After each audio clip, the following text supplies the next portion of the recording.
Hello दर्शकों, आपका बहुत स्वागत है। जैसा आप जानते हैं, हमारी एक श्रृंखला है एक्सपर्ट एडवाइस और उसमें हमारे साथ हैं डॉक्टर स्वरूपा शर्मा। डॉक्टर स्वरूपा शर्मा मेरे साथ एक डेवलप कर रही हैं मेनोपॉज के ऊपर एक सीरीज। मेनोपॉज मतलब रजोनिवृत्ति या जो पीरियड्स जो बंद हो जाते हैं मिडिल एज के आसपास औरतों में, उसके बारे में चर्चा खुल के नहीं होती और रादर इसको छुपाया भी जाता है कुछ जगहों पर। लेकिन हम लोग इसके लिए डिटरमाइंड है कि यह जो माइंडसेट है या मानसिकता है इसको बदलनी चाहिए।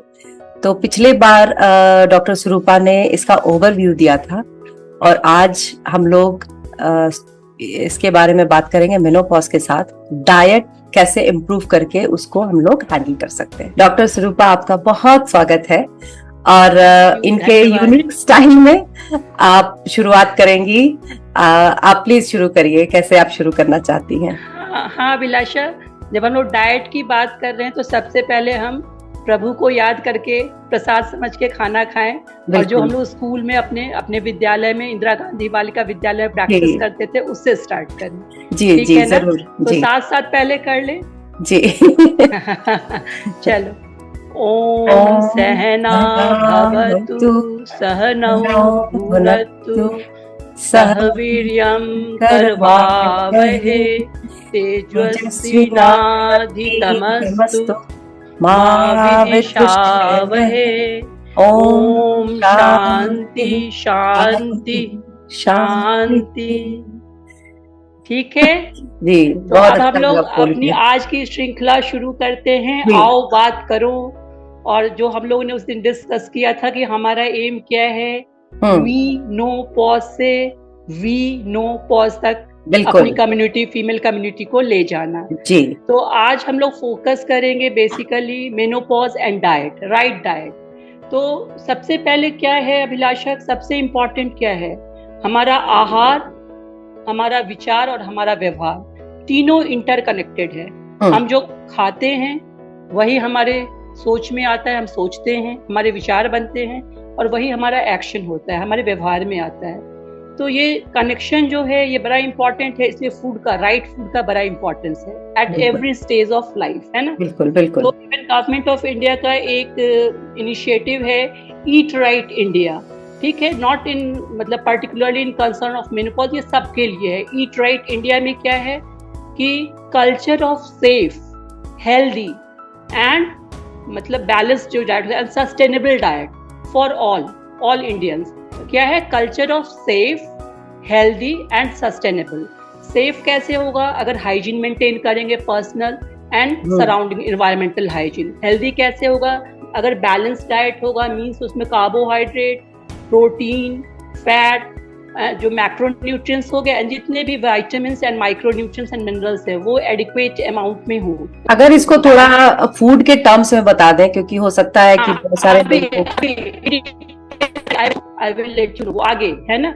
और उसको डाइवर्सिफाइड मिक्स डाइट हो, है ना? ताकि हर प्रोटीन आए, कार्बोहाइड्रेट भी आए, फैट या हेल्दी फैट आए एंड मिनरल्स एंड फॉर्म। ऐसा डाइट जो लोकल हो, सीजनल हो और हमारे प्लैनेट को कम डैमेज करे, मतलब फूड वेस्ट ना हो। तो ये सब कुछ सिनेरियो को ध्यान में रखते हुए हम लोग ने मतलब इसको डिस्कस करना। गवर्नमेंट ऑफ इंडिया का इसमें बड़ा अच्छा टैगलाइन है, वो बेहतर जीवन, ठीक है? तो मेनोपॉज में भी ये एप्लीकेबल है ना? ये एकदम होलिस्टिक टर्म है, सही भोजन बेहतर जीवन। तो अब इस लाइट में हम लोग स्टार्ट करेंगे मेनोपॉज के डाइट पे और आगे मैं इस चीज को भी एक्सप्लेन इलेबोरेट कर दूंगी। तो कुछ टेक्निकल चीजें हमें जाननी चाहिए। जैसे 1 ग्राम अगर हम लोग कार्बोहाइड्रेट लेते हैं या 1 ग्राम प्रोटीन लेते हैं तो वी ऑल नो, मैं तो उन्हीं चीजों को रिपीट कर रही हूँ, ये कॉमन चीजें हैं। तो ये हमारा जो है वो 4 कैलोरी जो है वो एनर्जी हमें मिलती है। और जब हम फैट लेते हैं तो 9 कैलोरी मिलती है। तो हमें एनर्जी भी चाहिए, हमें स्ट्रेंथ भी चाहिए, हमें मसल भी चाहिए एंड है ना, हर चीज चाहिए। हमारा जो है पूरा सिस्टम जो रन करेगा तो उसी हिसाब से हमारी calorie 2000 3000 depending upon our activity होती है। लेकिन हाँ, मेनोपॉज में क्या होता है, जैसे ही एस्ट्रोजन फॉल करता है तो उसके साथ ही क्या होता है, हमारा फैट बढ़ना शुरू होता है और हमारा मसल मास कम होना शुरू होता है। ठीक है। अगर मसल मास कम होगा तो क्या होगा, हमारा मेटाबॉलिज्म स्लो हो जाएगा, बिकॉज मसल मैटर्स। मसल का जो है वो हमारा बेसल मेटाबॉलिक रेट को हाई करके रखता है, तो बेसल मेटाबॉलिक रेट जो है वो स्लो हो जाता है। तो दैट वे क्या होता है कि वो जब स्लो होता है तो हमें अपनी डाइट को रीप्लान, रीशेड्यूल, जैसे भी समझो, मतलब उसे हमें रीथिंक करना होता है। तो रफली जो है हमारा 1200 कैलोरी, या अगर बहुत एक्टिव हैं तो 1600 कैलोरी, 1800, डिपेंडिंग ऑन कितना जिम कर रहे हैं, कितना एक्सरसाइज कर रहे हैं, कितना कार्डियोवैस्कुलर कर रहे हैं, इट विल डिपेंड। तो ये कोई मतलब एक फिक्स्ड पैरामीटर नहीं है, ये सब समवेयर बिटवीन 1200 to 1800। हाँ, इंडिविजुअल जो है ना, ये गोल इंडिविजुअल होगा, इसको हम लोग यहाँ डिस्कस कर भी नहीं पाएंगे। तो अब बात है कि हम लोग न्यूट्रिशनल हैबिट्स पे क्यों डिस्कस कर रहे हैं, why we are talking about menopause, exactly, it's not about fitness. या तो इसलिए हम लोग डिस्कस कर रहे हैं, बिकॉज ये हमारी लॉन्जिविटी को डिसाइड करेगा एंड हमारी क्वालिटी ऑफ लाइफ को डिसाइड करेगा। तो बेसिकली हमारा टारगेट क्या होगा, टारगेट होगा हमारा low fat, plant based, calcium and protein rich, antioxidant rich, anti inflammatory diet. ये हमारा टारगेट है, गोल है। और इसको हम लोग, क्यों ये गोल है, सो दैट हमारा बीपी कंट्रोल में रहे, हमारा शुगर कंट्रोल में रहे, हमारा कोलेस्ट्रॉल कंट्रोल में रहे, है ना, हमारा कार्डियोवैस्कुलर हेल्थ जो है वो अच्छा हो, हमारा फैट मास जो है वो रिड्यूस हो, हमारा बोन हेल्थ जो है वो इम्प्रूव हो, हमारा मायो प्रोटेक्शन, मतलब मसल हमारी जो है, जो लीन बॉडी मास है वो इम्प्रूव करे, और साथ में हमारा हाइड्रेशन। हाइड्रेशन में क्या है, that boost our metabolism. Hydrotherapy बहुत जगह टर्म यूज होता है, और साथ में UTI, urinary tract infection and constipation को भी ये कंट्रोल करेगा। हाइड्रेशन जो है ना, पानी, 3 से 4 बोतल पानी पर डे। तो अब हम लोग आ जाएं कि बेसिकली मेनोपॉज ट्रांजिशन में जैसे ही हमारा एस्ट्रोजन, मैं एक्चुअली कुछ चीज़ों को मैं बार बार रिपीट करती हूँ, रीजन क्या है, for clarity, for better understanding, क्योंकि कहीं कहीं टेक्निकल टर्म्स है हमारे, कहीं वो सिंप्लीफाइड भी है, तो दोनों का मिक्स, तो इसलिए रिपीट करती हूँ। जी जी, बिल्कुल बिल्कुल। तो वो जो हमारा मेनोपॉज ट्रांजिशन जो है, उसमें हमने उस समय भी हम लोगों ने ओवरव्यू में भी डिस्कस किया था कि हमारा एस्ट्रोजन फॉल करेगा तो हमारे जो लीन बॉडी मास है ना, वो जो है वो भी फॉल करेगा और मास बढ़ेगा। साथ में क्या होगा कि जब हम कोई भी ऐसा मील लेते हैं जो कि बहुत ही कार्बोहाइड्रेट रिच हो और हाई ग्लाइसेमिक इंडेक्स है ना, बहुत फैशनेबल टर्म है, ग्लाइसा जानते हैं, तो जो हाई ग्लाइसेमिक इंडेक्स है, मैं डिस्कस नहीं करूँ कि वो पास्ता है, मैदा है, पिज्जा है, बर्गर है, रिफाइंड, ज्यादा refined and white and trans fat है ना, तो ये सब हाई ग्लाइसेमिक इंडेक्स वाले हैं। तो इनका क्या होता है, कैसे ही हम हाई ग्लाइसेमिक इंडेक्स फूड लेते हैं, हमारे पैनक्रियाज का बहुत ही होता है, हमारा इंसुलिन सिक्रीशन जो है वो बहुत तेज होता है, और जैसे ही इंसुलिन तेजी से सिक्रीट होगा, द मोमेंट वो क्या करेगा कि हमें शुगर को तेजी से फॉल कराएगा, एंड शुगर तेजी से फॉल होगा, हमें again hunger and again over eating.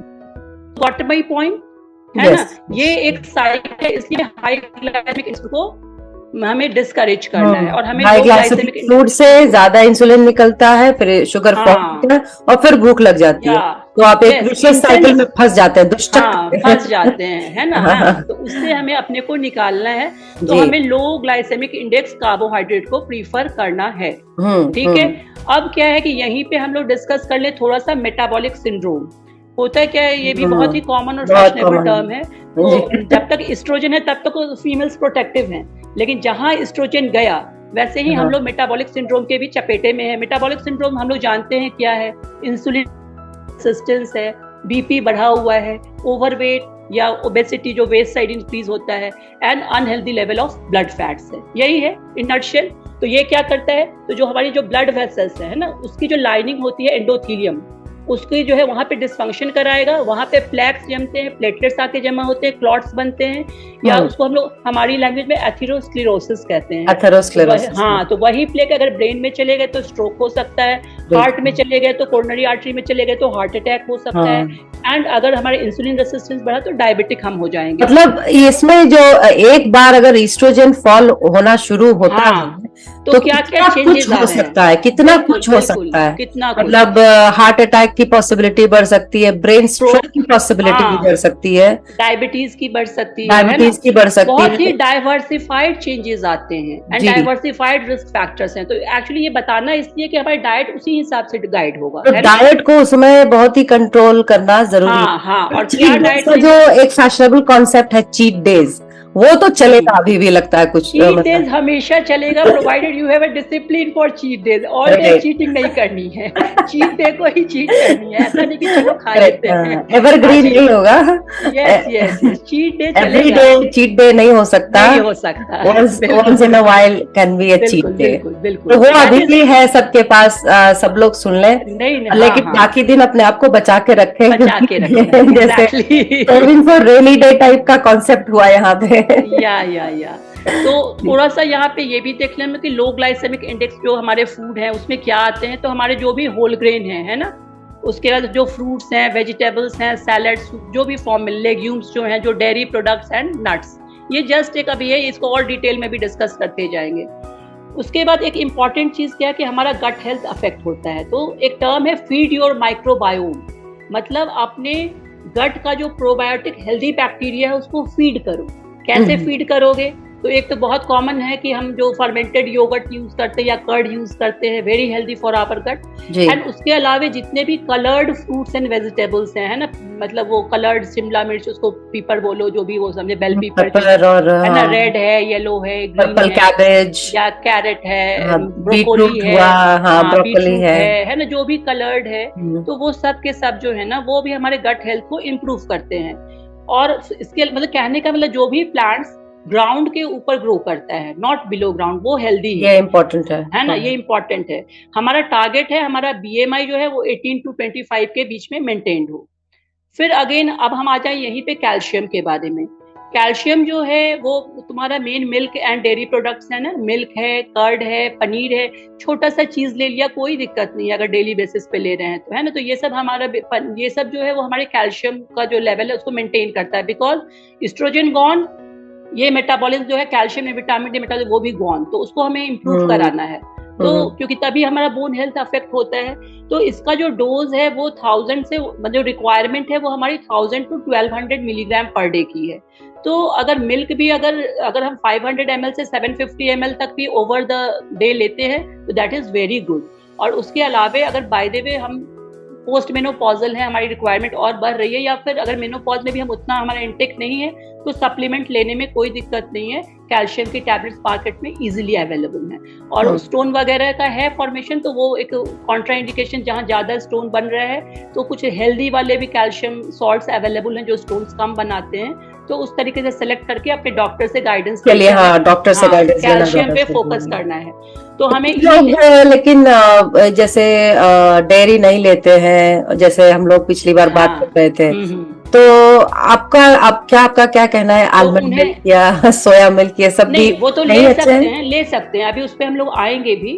अच्छा। वो ले सकते हैं, आलमंड मिल्क, सोया मिल्क ले सकते हैं। बट मिल्क जो है, अब काऊ मिल्क तो मिलता नहीं, इवन पैकेट वाला milk is also quite good because that is fortified. तो जो नहीं लेते हैं वो कैल्शियम की टैबलेट ले सकते हैं। फ्रूट बेस्ड जैसे पालक है, स्पिनच है गया, या फिर तुम्हारा कस्टर्ड एप्पल, शरीफा, ये सब भी काफी अच्छा सोर्स है कैल्शियम का। अच्छा। तो उधर वो शिफ्ट कर सकते हैं। और ठीक है, soya milk and almond milk is not bad, very good, लेकिन डेफिनेटली सबको अवेल नहीं है, बहुत सारी चीजें हैं, कॉस्ट है ना, वो सब भी हमें देखना है। तो जो कॉमनली ये है कि हमें वैसे मिल्क से हमें परहेज नहीं करना चाहिए बिकॉज लैक्टोज इंटॉलरेंस बहुत कम लोगों में है। टेस्ट इंटॉलरेंस है लेकिन लैक्टोज इंटॉलरेंस कम ही लोगों में है। उसको हम लोग इंटरप्रेट कर लेते हैं कि लैक्टोज, कि हमें सूट नहीं करता, है ना। अच्छा। उसके बाद क्या है, कैल्शियम पे जब हम बात करेंगे तो यहीं पे हम लोग विटामिन डी की भी बात कर लें। तो विटामिन डी बहुत इंपॉर्टेंट है बिकॉज अगर विटामिन डी हम नहीं लेंगे तो हमारा जो है वो क्या होगा कि कैल्शियम अच्छे से एब्जॉर्ब नहीं होगा। तो विटामिन डी तो ओनली सोर्स हमारा सनशाइन है। बेसिकली विटामिन डी एक हार्मोन है, ठीक है ना, ये विटामिन नहीं है, ये हार्मोन है।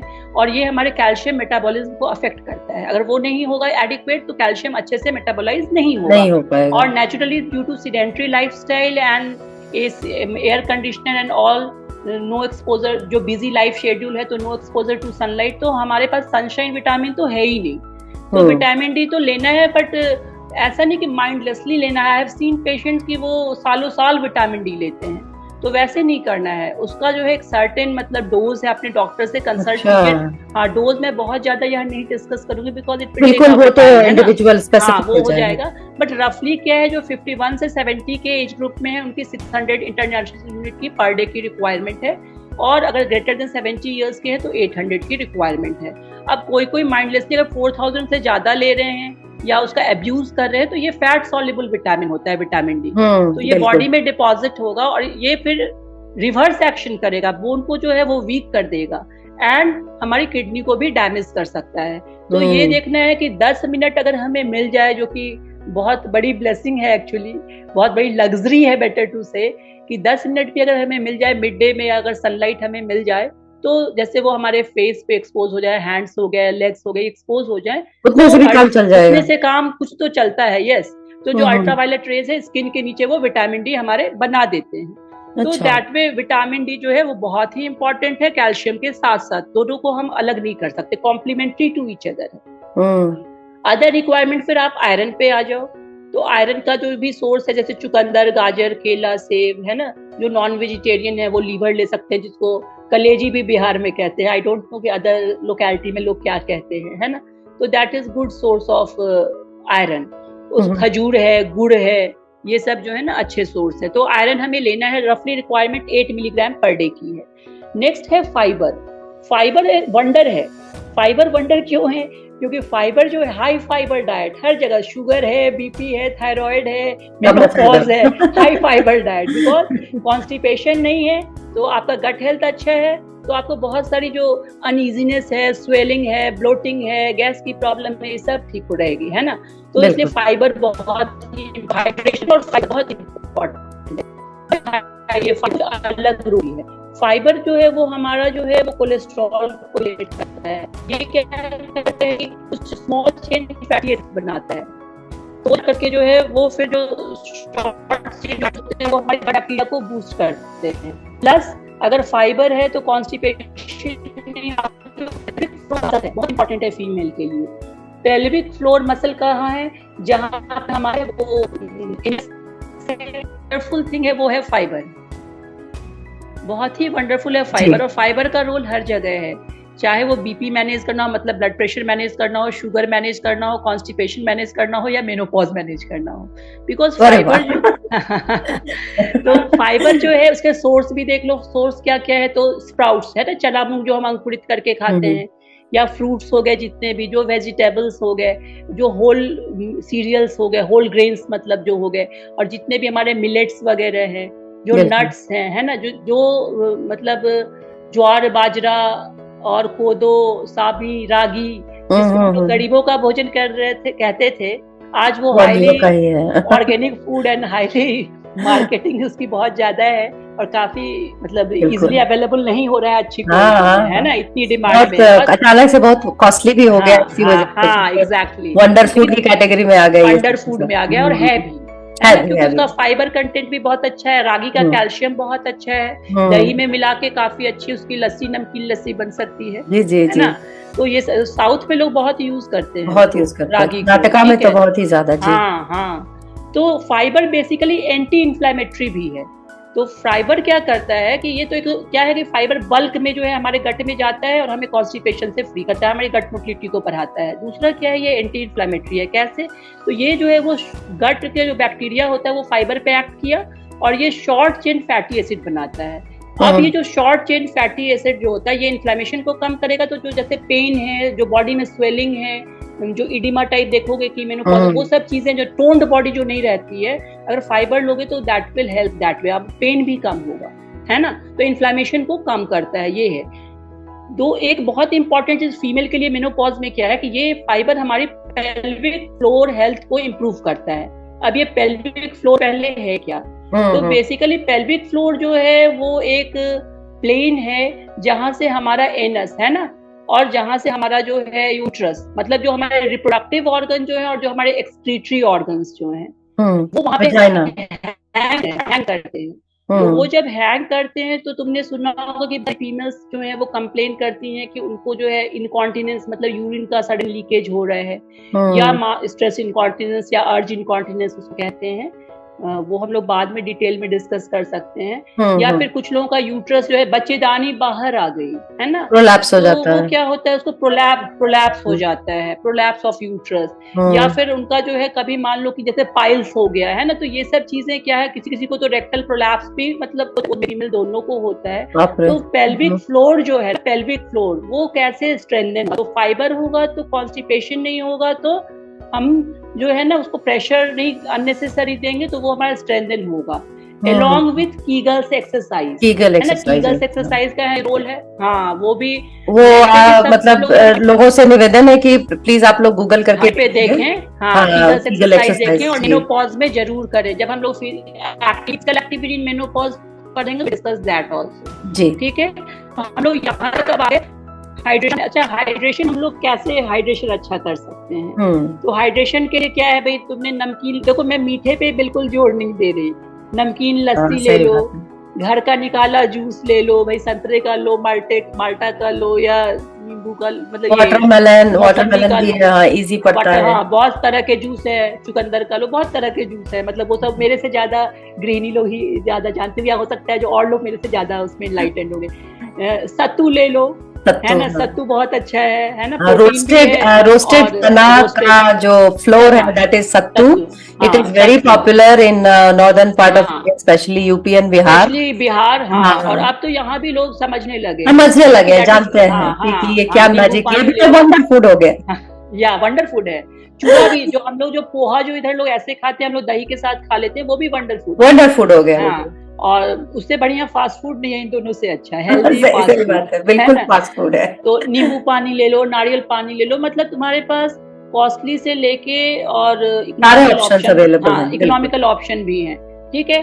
अब है कि थोड़ा सा मेनोपॉज में हम कुछ फूड होते हैं जिसे को ट्रिगर फूड कहते हैं। ट्रिगर फूड है जो कि हमारे हॉट फ्लशेज और नाइट स्वेट्स को बढ़ा सकते हैं, तो उन्हें हमें अवॉइड करना है। जैसे स्पाइसी फूड, दो स्पाइसी फूड अगर मॉडरेशन में लें तो जितने भी हमारे गरम मसाले हैं, जैसे मान लो इलायची है, दालचीनी है या तेजपत्ता है, सबके मैं एक्चुअली हिंदी में बता रही हूँ, बट इंग्लिश नेम भी सब लोग जानते ही होंगे, बट हिंदी सब लोग समझ लेंगे इसलिए मैं बता रही हूँ। मतलब तो आपने कार्डेमम बोला, हाँ कार्डेमम बोला, या कोरिएंडर है, हाँ, मतलब ये सारी जो चीजें जिसको कहते हैं, क्यूमिन सीड्स हैं जो कि जीरा हो गया, तो ये सब जो भी है ना, हमारे हींग हो गई,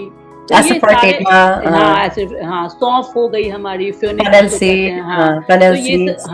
ये सब जितने भी हमारे जो गरम मसाले हैं, इनको अगर हम लोग मॉडरेशन में यूज करें तो बहुत हेल्दी है, एंटीऑक्सीडेंट है। बट अगर ज्यादा यूज करें, ज्यादा स्पाइसी, ज्यादा ऑयली लेंगे, तो फिर वो हॉट फ्लशेस क्रिएट करेंगे। अच्छा। तो इसको कम अमाउंट में तो जरूर यूज करना है, बट एक्सेस नहीं, क्योंकि बहुत बार इंडियन फूड जो है बहुत ऑयली और स्पाइसी, बहुत ऑयली और स्पाइसी, तो उसको हमें उस पे वर्क करना है, वो भी हम लोग और आगे चलेंगे। लेकिन मतलब ये ध्यान रखेंगे सब लोग कि हॉट फ्लशेस का जो की चाबी जो है वो मसालों में है। मसाले स्पाइसी बहुत नहीं खाना है, बहुत नहीं खाना है, थोड़ा सा जरूर खाना है, हाँ थोड़ा बिल्कुल हल्का तो जरूर लेना है, बिकॉज एंटीऑक्सीडेंट है। ये खुद भी जज करना है अपने ट्रिगर इंडिविजुअल, अपने ट्रिगर फूड को या ट्रिगर स्टिमुलाई को खुद भी आइडेंटिफाई करना है, बिकॉज दैट मे वेरी, है ना, विमेन टू विमेन वेरी कर सकता है। Smoking, alcohol, caffeine, great no no no, है ना। आजकल तो पता नहीं, हम लोग की जनरेशन में तो नहीं, यंगर में ड्रग अब्यूज भी सुनते हैं, आई डोंट नो कितना सच है कितना मुझे नहीं पता, बट वो सब तो नो नो। प्लस क्या है, फाइटोएस्ट्रोजन, जिसमें आइसोफ्लेवेन्स होते हैं। तो जो फाइटोएस्ट्रोजन है वो क्या है, वो हमारी बॉडी के एस्ट्रोजन को जो है, जो प्लांट बेस्ड एस्ट्रोजन है, वो हमारी बॉडी को मिमिक करेगा, बॉडी के एस्ट्रोजन को, तो उसको हमें लेना है। वो किस में मिलेगा, तो मेनली वो जो सोया का अब रोल है ना, तुम्हारा जो सोया मिल्क है, टोफू जो सोया वाला पनीर बनता है, लिनसीड जो फ्लैक्स सीड, चिया सीड्स और जितने तरह के तमाम सीड्स हम लोग खाते हैं, सीड्स जो है, हाँ बिहार में हम लोग तीसी कहते थे, तीसी फ्लैक्सीड, हाँ फ्लैक्सीड, है ना। तो वो ये जो है, ये तुम्हारे जो है सारे जो है ये फाइटोएस्ट्रोजन है, ये तुम्हारे ट्रिगर को भी कम करेंगे और ये हार्ट फ्रेंडली भी है ना। और मतलब फीलिंग बहुत होते हैं, मतलब आपको और महसूस कराए, पेट भरा हुआ जैसा महसूस होगा। एग्जैक्टली। तो सोयाबीन जो है ना, आप उसका सोयाबीन जो है केवल इतना ही नहीं, सोयाबीन न्यूट्रीला के फॉर्म में काफी हम लोग के बचपन से बहुत पॉपुलर रहा है। और सोयाबीन पहले तो मुझे खाने में बहुत खराब लगता था, बट उसको अगर बॉयल करके, जो सोयाबीन जो नेचुरल है, उसको पहले गरीबों का प्रोटीन भी कहते थे। आई डोंट नो अभी का cost comparison, I can't say, but जब हम लोग पढ़ते थे तो उसको गरीबों का प्रोटीन, हमारे प्रिवेंटिव एंड सोशल मेडिसिन में मेंशन था कि सोयाबीन गरीबों का प्रोटीन है। तो वो जो सोयाबीन है ना, उसको हम लोग बॉयल करके और सैलेड्स के फॉर्म में भी खा सकते हैं, काफी अच्छा लगता है, टेस्टी लगता है वो, ठीक है। तो वो सब चीजें हैं। विटामिन डी हमने डिस्कस कर लिया। अब हमारा वेट पे ध्यान देना है। तो वेट में क्या दो चीज इंपॉर्टेंट है, एक तो हमारा पोर्शन साइज कि हम कितना खा रहे हैं, दूसरा हम क्या खा रहे हैं। तो एंटीऑक्सीडेंट रिच होना चाहिए, है ना, प्रोटीन रिच होना चाहिए, क्योंकि प्रोटीन से मसल बनेगा, मेटाबॉलिज्म को बूस्ट करेगा, तो नेचुरल है कि कैलोरी बर्न करेगा, है ना। उसके बाद हाइड्रेशन, हाइड्रोथेरेपी हर जगह इंपॉर्टेंट है। उसके बाद हमारा देखना है, आजकल जो है एक टर्म है फैट परसेंटेज।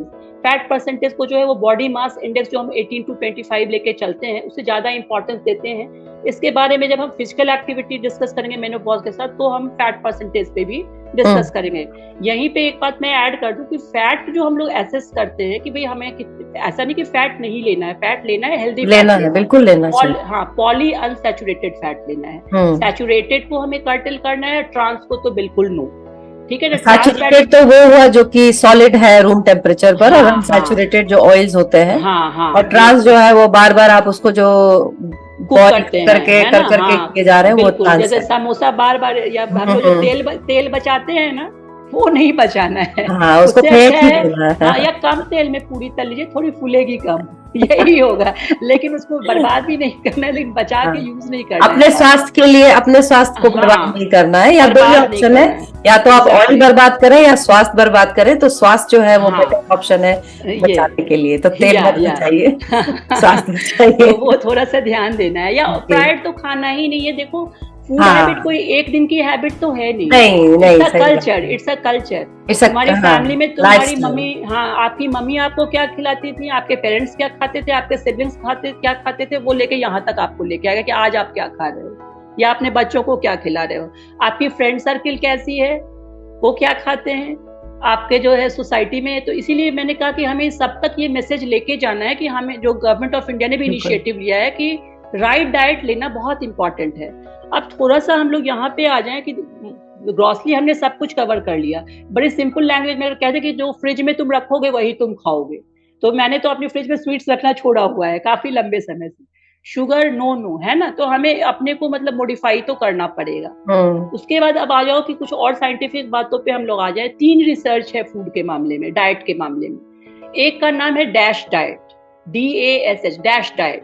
दूसरा है मेडिटेरियन डाइट, थोड़ा साइंस भी हम लोग डिस्कस कर ले। और तीसरा है माइंड डाइट। ये 3 स्टडी है। अरे वाह। हाँ, 3 स्टडी में क्या है, मेडिटेरियन, या तो जो डैश डाइट है वो बेसिकली ब्लड प्रेशर के कॉन्टेक्स्ट में है कि कैसे हम लोग ब्लड प्रेशर कंट्रोल करेंगे। ये तीनों डाइट जो है वो प्लांट बेस्ड डाइट है, ठीक है। सारा डाइट जो है वो प्लांट बेस्ड डाइट है। कलर के लिए मतलब बहुत, हाँ, मतलब फ्रूट्स एंड मतलब ये वेजिटेबल्स के लिए, वेजिटेबल्स जो है उन्हीं पर बेस्ड है। तो नाम से ही क्लियर है कि जो मेडिटेरियन डाइट है, तो यूरोपियन या मेडिटेरियन सी के अराउंड जो लोग रहते थे, वो लोग जो खाते थे जिस तरह के, वो पेस्केटेरियन नहीं है, मतलब फिशेस का मेडिटेरेनियन में तो होना चाहिए। हाँ, नहीं है, फिश भी है, फिश भी है, जैसे सैलम है, वो सब है, जो सब एक्चुअली इंडियन कंटेक्स्ट में तो हमें रेहू ही मिलेगी। और हम लोग खूब फ्राई करके सरसों में अच्छे से बना के खाएंगे, स्टीम करके नहीं खाएंगे, स्टीम करके नहीं, है ना। और अगर मिल जाए, अगर सी फूड मिल रहा है, नजदीक में है, फ्रेश मिल रहा है, कैंड नहीं मिल रहा है, प्रोसेस नहीं मिल रहा है, तो कोई दिक्कत नहीं है। बहुत फिश तो बहुत अच्छा सोर्स है पॉलीअनसैचुरेटेड फैटी एसिड का, बिल्कुल बहुत बढ़िया सोर्स है ना। बोन हेल्थ के लिए भी बहुत अच्छा है, मेंटल हेल्थ के लिए बहुत अच्छा है। लेकिन प्रोवाइडेड वो हमें, एक तो बनाने का तरीका सही होना चाहिए, दूसरा प्रोसेस या कैन से नहीं होगा। मतलब अगर हमारा एक्सेस उसको इजीली है तभी वो हेल्दी है ना। बहुत उसको अगर हमने फ्राई करके बनाया है, बहुत स्पाइसी बनाया है, that will not serve the purpose in menopause, ठीक है। तो मेडिटेरियन में ठीक है, तुमने अच्छा पॉइंट आउट किया, हो सकता है मैं मिस कर जाती, तो क्योंकि खुद भी अभी वेजिटेरियन हूँ तो थोड़ा ध्यान भी कम जाता है। लगता है कि उसमें वो स्पेन के से ये सबसे अफेक्टेड होगा, तो फिशेस होना ही चाहिए उसमें। बिल्कुल। तो जो मेडिटेरियन डाइट है वो प्लांट बेस्ड डाइट है, तो हमें एक्चुअली उसको फॉलो नहीं करना है, हमें अपने इंडियन डाइट को ही फॉलो करना है। इंडियन डाइट क्वाइट गुड है ना, और इसमें बड़ा बैलेंस डाइट है। तो लेकिन fruit based, plant based, main message क्या है, plant based and fruit based. अब मेडिटेरियन में क्या था कि वो लोग थोड़ा सा अल्कोहल को अलाउ करते थे, लेकिन जो डैश डाइट है, जो हाइपरटेंशन को कंट्रोल करने का है, वो अल्कोहल को डिस्करेज करता है, मतलब बिल्कुल मिनिमम अमाउंट में अलाउ करता है। वैसे अल्कोहल के बारे में WHO का रिकमेंडेशन है कि any amount is not safe. Yes, exactly. आजकल बहुत सारी चीजें, हाँ आजकल बहुत सारी जो कहते हैं ना, जैसे बच्चे हमें नहीं मतलब चीटिंग करने के लिए बहुत सारे पॉइंट्स गिनाते हैं, वैसे हो जाता है कि नहीं इतना अल्कोहल तो ले सकते हैं, इतना तो अलाउड है, कार्डियक इसके लिए अच्छा है, इसके लिए अच्छा है, हेल्थ के लिए अच्छा है। बट एक्चुअली आई फील कि ना तो इथिकली, ना ही फिजिकली, ना ही मेंटली, मतलब इन ऑल, क्योंकि वो एडिक्शन का ही एक रास्ता है और वो धीरे धीरे आपको डिटोरिएट करेगा, उस तरफ ले ही जाता है। हाँ, ले ही जाएगा, है ना। तो उसको मतलब बिल्कुल डिस्करेज करना है। तो जो डैश डाइट था उसमें क्या है, सॉल्ट रिस्ट्रिक्शन है, नमक को रिस्ट्रिक्ट करता है, जो कि मेडिटेरियन से इसको डिफर करता है, और अल्कोहल कंजम्पशन पे भी फोकस नहीं है, तो इसलिए डैश को थोड़ा बेटर मानते हैं। अब है माइंड, लेकिन डैश भी बेसिकली प्लांट बेस्ड डाइट है। अच्छा। और ये जो थर्ड स्टडी है माइंड डाइट, तो ये बेसिकली जैसे जो ऐसे तो हमने जो प्लांट बेस्ड डाइट पे स्टडी की, तो कोई किसी भी न्यूरो डिजेनरेटिव चेंजेस के लिए हमने नहीं स्टडी की, हमने मेटाबॉलिक सिंड्रोम के लिए किया, शुगर, बीपी, इधर जो कोलेस्ट्रॉल, इस सब के लिए किया था, हार्ट डिजीज, है ना। लेकिन हमें जो है वो बाई प्रोडक्ट क्या मिला कि ये हमारे न्यूरो डिजेनरेशन को भी प्रोटेक्ट करता है, जो भी हमारा प्लांट बेस्ड डाइट है। तो उसमें जो माइंड स्टडी है उसमें ये पाया गया कि जो प्लांट बेस्ड डाइट है वो हमारे न्यूरो डिजेनरेशन को भी, जो कि मेनोपॉज में बहुत इंपॉर्टेंट है, बहुत इंपॉर्टेंट है, हाँ। अभी हमें जो है वो मेमोरी की प्रॉब्लम या कंसंट्रेशन की प्रॉब्लम, या फिर जो है जो बहुत बार देखो अल्जाइमर्स है ना, फीमेल में अल्जाइमर्स बहुत कॉमन है, बहुत कॉमन तो अपनी डाइट पे ध्यान देना है। और देखो मैं इतनी बार क्यों इन तीनों डाइट के भी एक्सप्लेनेशन को लेकर आई हूँ कि प्लांट बेस्ड डाइट जो है ना, that is far far far better, ठीक है। अगर आपको नॉनवेज मतलब specially coming from a former non vegetarian doctor, नहीं आप कन्वर्टेड, तो ये इसलिए बहुत इम्पोर्टेंट हो जाता है कि एक जो अगर पता नहीं हार्डकोर थी या नहीं थी, लेकिन she was a non vegetarian, she is a doctor, but अभी जो है उन्होंने बिल्कुल प्लांट बेस्ड डाइट को, और अभी वो हाईली रेकमेंड कर रही हैं। हाँ, तो ये मैं ही नहीं अभिलाषा, साइंस भी रिकमेंड कर रहा है। तुम्हारी 3 स्टडी जो है वो मेटाबॉलिक सिंड्रोम से लेके तुम्हारे ब्रेन प्रोटेक्शन में सब में प्लांट बेस्ड डाइट को ही इंकरेज कर रही है। लेकिन एट द सेम टाइम जो चिकन है, मतलब जो रेड मीट, तो लीन मीट जो बोलते हैं, हाँ, फिश और चिकन, पोल्ट्री और एग जो है, फिश जो है, वो ऐसा नहीं है, वो लेना है, बिल्कुल लेना है, लेकिन उसको लेने का तरीका होना चाहिए, मतलब बहुत फ्राइड नहीं लीजिए, बॉइल्ड भी नहीं। चलो आजकल तो एयर फ्रायर भी आ गया है, मतलब बहुत तरीके की मतलब ग्रिलिंग आ गई है जो कम ऑयल में आप कर सकते हो, या ओलिव ऑयल या सरसों के तेल को यूज, तो मतलब कम ऑयल में करो, है ना। आप उसको रोस्ट करके, ग्रिल करके, बॉयल अगर पसंद हो तो बॉयल करके, स्टीम करके, मतलब आपको मोड ऑफ इनटेक चेंज करना पड़ेगा, है ना। और एग में भी एग योक जो है, एक तो ले सकते हो अगर बहुत एक्टिव हो तो, लेकिन बहुत ज्यादा नहीं, दो, that is a very good source of vitamin D. Vitamin D जबकि हमें मिलता नहीं है मतलब डाइट से, है ना, सनशाइन से ही मिलता है, बट एग्स में या वो जो फिशेज हैं हमारी, फिश में, एंड हमारा जो है तुम्हारा इवन आई डोंट हैव मतलब एग्जैक्ट लिटरेचर, बट मैंने बहुत बार आई हैव गॉन थ्रू कि मशरूम विटामिन डी का अच्छा सोर्स है ना। विटामिन डी ये मशरूम मैं खूब कंज्यूम करती हूँ और अपने घर में सबको इनकरेज करती हूँ, बहुत बढ़िया है। मशरूम का एक और बेनिफिट है कि वो सीरोटोनिन रिलीज करता है, मतलब गुड हार्मोन भी, मतलब खुश रखता है आपको। हाँ, तो डोपामिन, सीरोटोनिन सब पे ध्यान देना है। तो बजाय चॉकलेट के आप प्लीज मशरूम शुरू करिए। चॉकलेट भी ले सकते हैं, एक छोटा टुकड़ा डार्क चॉकलेट ले सकते हैं, बिल्कुल एक छोटा टुकड़ा डार्क चॉकलेट लीजिए। हाँ बिल्कुल, आजकल मार्केट में है अवेलेबल है। हाँ, शुगर पे बिल्कुल नो। व्हाइट जो भी है ना, जैसे मैदा हो गया, नमक हो गया और चीनी हो गई, उसको बिग नो। जितना नो करेंगे उतना बॉडी टोन रहेगा, उतना माइंड एक्टिव रहेगा, उतना बॉडी एक्टिव रहेगा, और आपका फील गुड भी बहुत अच्छा रहेगा। बिल्कुल सही बात है। तो अभी मैंने तुमसे कहा भी था कि मैंने ये कंपैरिजन भी बता दिया, और अगेन आई एम रिपीटिंग कि जो हम खाते हैं वही हम सोचते हैं, वही हमारा आचरण होता है।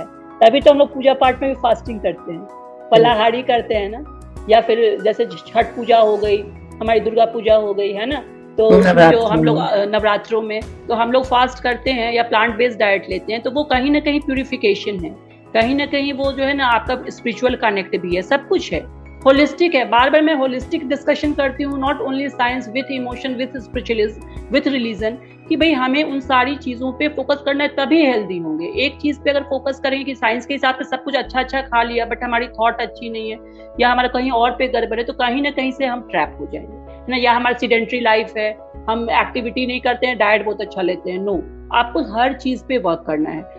अब इसके बाद हम लोग आ जाएं कि जो हमारा डाइट है, फिर तुम बोलोगे कि हिंदी आप बार बार स्पिरिचुअल इस पे भी फोकस नहीं, आई एग्री विथ यू, ये है, I completely agree with you. Diet जो है वो, या हम जो फास्ट करते हैं वो हमारा मनोबल है, तपोबल है, आत्मबल है, सब कुछ है।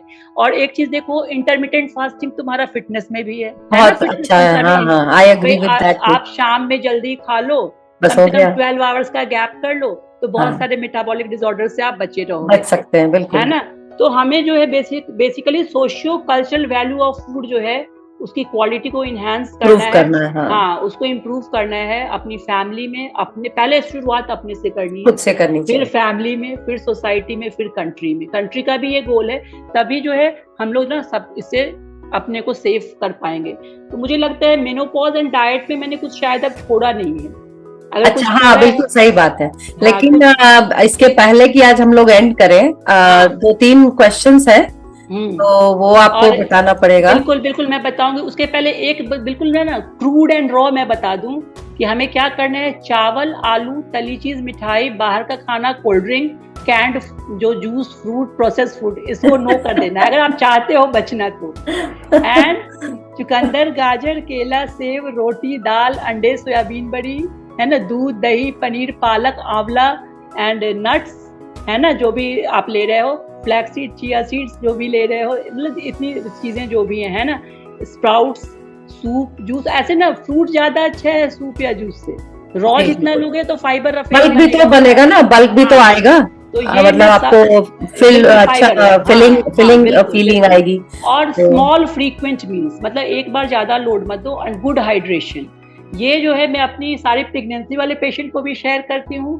कोई लाइफस्टाइल के लिए आता है कि भाई मेटाबॉलिक उसका अगर स्पेक्ट्रम है तो उसको भी कहती हूँ, और ये मेनोपॉज के लिए भी, या एल्डरली के लिए भी, बच्चों से लेके बूढ़ों तक अगर इंसान है तो उसका डाइटरी पैटर्न ऐसा ही होना चाहिए। और ये बिल्कुल चाइल्डहुड से प्रैक्टिस करेंगे तभी हम आके अपने, मतलब जब हम एल्डरली होंगे तो उसको अडॉप्ट कर पाएंगे। बट ये है कि humans can adapt, can modify themselves. बहुत must adapt to have a better अभी भी चेंज कर सकते हैं, ऐसी बात नहीं कि चेंज नहीं कर सकते हैं, है ना। And every change is important.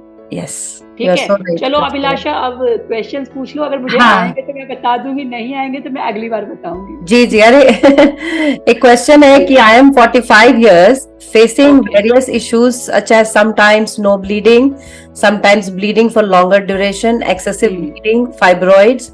Doc is giving me hormonal therapy. Is it right? I am putting on weight. Okay. Actually, I think इसमें मुझे थोड़ा सा इनकम्प्लीट अभी इंफॉर्मेशन है। I will like कि वो HRT में वो कौन सी मेडिसिन, कौन से हार्मोन्स शेयर करें, और हो सके तो अपने डॉक्टर का प्रेस्क्रिप्शन भी शेयर करें, डॉक्टर ने समझ के ही दिया होगा, है ना। एंड जहाँ इसमें बताऊं कि अगर मान लीजिए कि आपकी साइकिल इरेगुलर है, ठीक है, एंड आपको HRT क्यों दिया गया है, दिस इज वेरी इंपॉर्टेंट। तो डेफिनेटली जब मैं उनसे मतलब 1-to-1 डिस्कस कर पाऊंगी तभी मैं उनको अच्छे से होलिस्टिक आंसर कर पाऊंगी। बट ये कि HRT का सर्टेन क्राइटेरिया है, हम लोग उसको आगे डिस्कस भी करेंगे, हार्मोन रिप्लेसमेंट थेरेपी का। और वेट गेन जो है इट विल डिपेंड, बिकॉज हम लोग जो है मेनोपॉज में बहुत मिनिमम डोज देते हैं, और वेट गेन को आप सीधे जो है आप HRT को नहीं मतलब कल्प्रिट बता सकते हो सकता है आपकी लाइफस्टाइल में मॉडिफिकेशन की जरूरत हो, आपकी फिजिकल एक्टिविटी बढ़ाने की जरूरत हो, या जैसा आज हम लोगों ने डिस्कस डाइट चेंज है ना, आपका मूड कैसा रहता है, बहुत क्यों आपके स्ट्रेस हार्मोन तो नहीं रिलीज हो रहे हैं, आपका डोपामिन कैसा चल रहा है, आपका सीरोटोनिन, एंडोर्फिन्स कैसा चल रहा है। तो ये जो क्वेश्चन है इसको मैं अभी ना 1+1 2 में आंसर नहीं कर सकती। इस क्वेश्चन के लिए I will like need more information. हाँ, जिनका क्वेश्चन है, हाँ, वो मुझे इसकी डिटेल्स दें। जी, I will check with her again. या तो क्योंकि ये ऐसे सीधे नहीं एक्सप्लेन कर, HRT देते हैं हम लोग, लेकिन सेलेक्ट केसेस में देते हैं। हो सकता है कि हमारा लाइफस्टाइल मॉडिफिकेशन से ठीक हो जाए तो हमें HRT की जरूरत नहीं है जी। तो इट विल डिपेंड कि हम किसे देते हैं। हम लोग इस टॉपिक को लेंगे, मतलब एक सीरीज में हम लोग जो है ना, क्योंकि HRT is a big topic, तो हम लोग मेनोपॉज एंड HRT को अलग से डिस्कस करेंगे। हो सकता है उनका डाउट क्लियर भी हो जाए जब हम पूरी डिटेल बताएंगे, बट इंडिविजुअल असेसमेंट इम्पोर्टेंट है ना। हम तो जो बताएंगे वो पूरा जनरल पॉपुलेशन पे एप्लीकेबल होगा। जी बिल्कुल। एक क्वेश्चन जो है ये स्पेशल पेरेंट की तरफ से आया है, मतलब स्पेशल नीड्स पेरेंट, उनके डॉक्टर ने उनके गर्ल चाइल्ड को, द क्वेश्चन इज कि should we give cervical cancer vaccine to our girl child, doctor is saying you should give at the age of 10 to 12. तो स्पेशल नीड है बच्ची जो है, she is a special needs, तो उसको 10 से 12 साल की उम्र में सर्वाइकल कैंसर का वैक्सीन देना, इज इट इम्पोर्टेंट? देखो वो डिपेंड करता है बेसिकली पर्पस ऑफ ये जो HPV वैक्सीन है वो क्या है, वो है कि सर्वाइकल कैंसर से प्रिवेंट करता है ना, जो बच्चेदानी के मुंह का कैंसर होता है उससे प्रिवेंट करता है। 10 से 12 साल, हाँ जस्ट पहले उसका पर्सपेक्टिव समझना पड़ेगा, है ना। तो उसमें क्या है कि स्पेशली क्या है, उसका क्राइटेरिया है कि जब हम सेक्सुअली एक्सपोज होते हैं उसके पहले वो वैक्सीन हमें लग जानी चाहिए, फर्स्ट थिंग। तो उस हिसाब से जो है वो फीमेल को जो है वो हम लोग जो है 10-12 साल 15 साल में जो भी है, मतलब बिफोर सेक्सुअल एक्सपोजर रिकमेंड करते हैं। अब यहाँ पे एक क्वेश्चन है कि स्पेशल नीड है तो डेफिनेटली वो आउटगोइंग नहीं है, इसको हम साइंस से नहीं, इसको हम सब्जेक्टिवली असेस करें, है ना। तो आउटगोइंग बहुत नहीं होंगी क्योंकि देखो आजकल बच्चे जो हैं वो बाहर भी जा रहे हैं, बहुत सारे जो है मतलब सेक्स इंडल्जेंस भी है, यंगर एज में भी है। तो but she is a special need. हाँ वही मैं बता रही हूँ कि वो चूंकि उसका बाहर का बहुत जाना नहीं है, उसके मल्टीपल पार्टनर्स होने के चांसेस नहीं है, अर्ली सेक्सुअल एक्सपोजर का चांस नहीं है, तो वी कैन फॉरगो।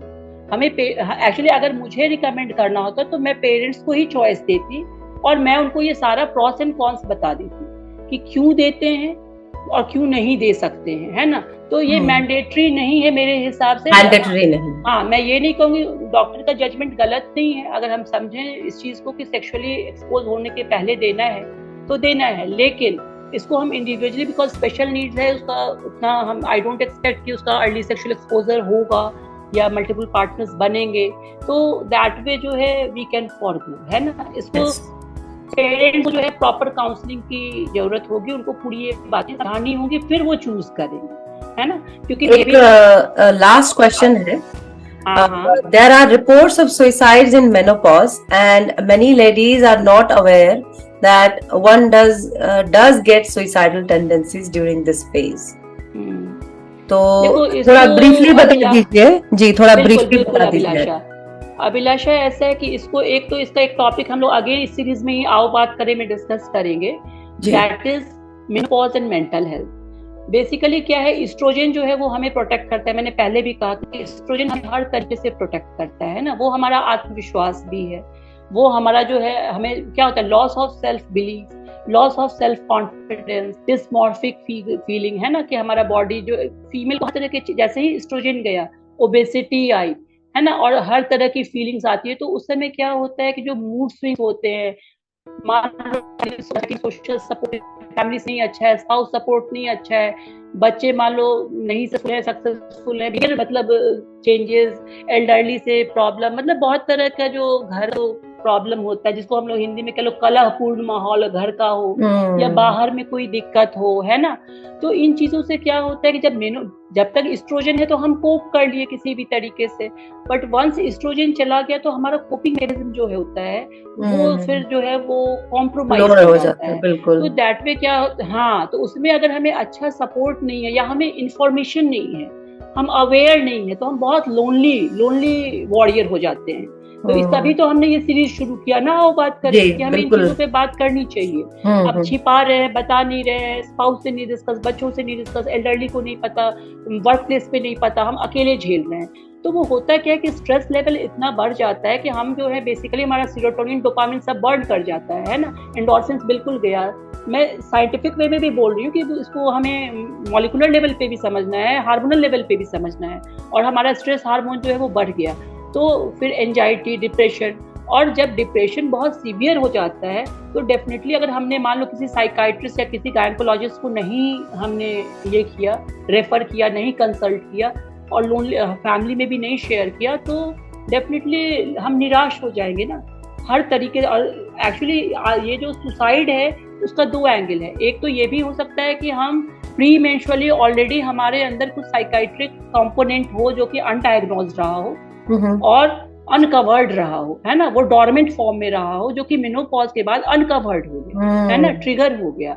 ये भी एक है कि हो सकता है कि हम लोग प्री मेनोपॉज जो है, जो जब एस्ट्रोजन था तो वो अनकवर्ड था, हमें पता ही नहीं था कि हमारा, और हो सकता है हमारे मूड स्विंग्स उस समय भी थोड़े थोड़े होते हो सकता है हमको पहले से डिप्रेशन हो या मतलब उस तरह की कोई बीमारी। दो तरह की बीमारी होती है बेसिकली मेंटल डिसऑर्डर में, एक न्यूरोसिस होता है, एक साइकोसिस। न्यूरोसिस में क्या होता है, हमें हमारा इंसाइट रहता है ना, हम समझ सकते हैं, हमें रियलिटी से टच होता है। जो साइकोसिस है उसमें हमारा इंसाइट नहीं होता, तो हम मतलब रियलिटी से हमारा टच खत्म हो जाता है, तो हमारा ट्रांजिशन भी हो सकता है। ठीक है, जब एस्ट्रोजन के तो ट्रांजिशन हो सकता है, ये जो हिडन है, अच्छा, है ना, वो अनकवर्ड हो गया, हाँ, जो है हाँ, वो सामने आ गया। मतलब न्यूरोसिस जो से साइकोसिस हो सकता है वो वे बैक हो, वो हाँ, आज सुसाइड मेनोपॉज में हो रहा है, बट वो वे बैक इलनेस हो, है ना।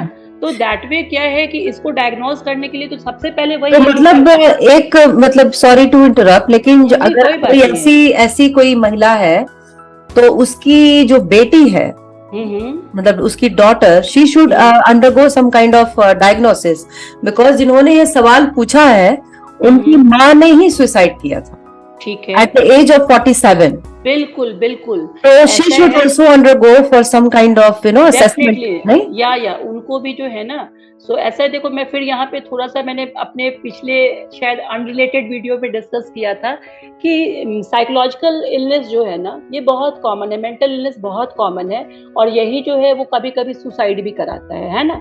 इसका जो सीवियर फॉर्म है वो सुसाइड है, जब हम हर तरफ से होप देखो, आप अच्छे लोग सुसाइड कर लेते हैं, सुशांत सिंह राजपूत ने शायद कर लिया, या जो भी है, मतलब अच्छे लोग सेलिब्रिटीज कर लेते हैं, है ना, और छोटे तो बहुत करते हैं जो अननोटिस रह जाते हैं, जिनका हम नाम भी, इनके बारे में पता भी नहीं चलता, बच्चे कर लेते हैं, कोटा का रिपोर्ट देख लो, है ना, क्यों कर लेते हैं, जब हमें लगता है कि हम हर तरफ से निराश है, कहीं कोई एक्सेस नहीं है, उस पर बात करना जरूरी है। इसलिए तो इसमें क्या है कि हमें सबसे इम्पोर्टेंट है कि दो चीजें हैं, एक तो चीज है कि हमारा मेंटल हेल्थ कैसे डिसाइड होगा। तो मैंने अगेन कहा कि हमारा पूजा पाठ बड़ा इंपॉर्टेंट है, मैं फिर बोल रही हूँ, मैं बार बोल रही हूँ इस चीज को। तो उसमें क्या है कि ये हमें एक तरह का आत्मबल देता है, एक हमारा मनोबल है ना, हमारे विल पावर को इन्हेंस करता है और हमारे स्पिरिचुअल कनेक्ट रखता है। तो जब हम भगवान पे सब कुछ छोड़ते हैं तो हमारा क्या है कि हम उन चीजों को आराम से एक्सेप्ट करते हैं, जो भी लाइफ में हो रहा है, अच्छा बुरा सबकी लाइफ में होता है, कम ज्यादा। तो अगर हम उसको भगवान पे छोड़ देते हैं तो हमें एक आत्मबल मिलता है, बेयर करने में हेल्प मिलती है। ठीक है, और डेफिनेटली लाइफ में कुछ चीजें प्री डिसाइडेड होती हैं, नो डाउट, लेकिन ये नहीं, इसका ये मतलब नहीं है कि हमें कर्म नहीं करना है, हमें कोशिश नहीं करनी चाहिए, प्रयास तो करना, प्रारब्ध को बदलने की कोशिश नहीं करनी है, इसका ये मतलब उसकी पूरी कोशिश करनी है। लेकिन हो सकता है कि हमारी जो है, हमारा स्ट्रगल होना चाहिए, हमारी जर्नी जो है वो मीनिंगफुल होनी चाहिए। लेकिन इसमें क्या है कि सबसे इम्पोर्टेंट दूसरा जो उसका फील्ड है वो काउंसलिंग के लिए जाओ, आप साइकाइट्रिस्ट के पास जाओ, या आप अपने गायनेकोलॉजिस्ट के पास जाओ, जो कि या अपने फिजिशियन के पास, है ना, वो तो आपका फर्स्ट कनेक्शन हो जाएगा ना, कर सकता है। तो दिक्कत कहाँ पे है कि हम फिजिकल इलनेस के लिए तो बहुत दौड़ते हैं, लेकिन मेंटल इलनेस के लिए हम उसको छिपाते हैं, टैबू है ना, उसको लेके बहुत सारे प्रेजुडिस है ना, पागल सीधे के वो तो पागल है, नो, हो सकता है उसको दवाइयां मिले, उसको चीजें मिले तो वो ठीक हो जा सकते हैं, है ना, जैसे शुगर है, बीपी है, कोलेस्ट्रॉल है, वैसे ही मेंटल इलनेस है। नहीं ठीक हो रही है तो फिर उसके लिए मेडिसिन है, तो हमें सपोर्ट लेना चाहिए, हमें साइंस की हेल्प, हमें स्पिरिचुअलिज्म की हेल्प लेनी चाहिए। तो इसलिए उनकी डॉक्टर को डेफिनेटली जाके अपने डॉक्टर से, गायनेकोलॉजिस्ट से भी मिलना चाहिए, और साइकोलॉजिकल काउंसलिंग के लिए भी जाना चाहिए, और साइकाइट्रिस्ट से भी मिलना चाहिए। और ट्रीटमेंट में कभी ओवर डायग्नोसिस में कोई दिक्कत नहीं, और अपनी लाइफ अच्छी रखनी चाहिए, अपना सपोर्ट सिस्टम अच्छा रखना चाहिए, वर्क करना चाहिए। ठीक है, तो आज जो थी बहुत ही मीनिंगफुल बात रही, और मेरा ख्याल है हर बार ही बहुत ही यूजफुल जानकारी आपसे मिलती आई है, इसमें कोई डाउट नहीं, और आगे भी मिलेगी। लेकिन डाइट को कैसे आप अपने जीवन में लाके चेंज करके, और actually you can cope up with, जैसे आपका जो ईस्ट्रोजन लेवल कम हो रहा है फॉर मेनोपॉज, और वीनोपॉज की तरफ आप बढ़े। तो thank you so much doctor स्वरूपा, आपने एज यूजुअल बहुत ही एनलाइटन किया आज हम लोगों को, और इस तरह से सवाल आप सब लोग पूछते रहे, आपके जो भी डाउट्स हैं, और डॉक्टर स्वरूपा उनको क्लियर करती रहेंगी। थैंक यू सो मच दी, will connect later next week. Thank you everyone for watching.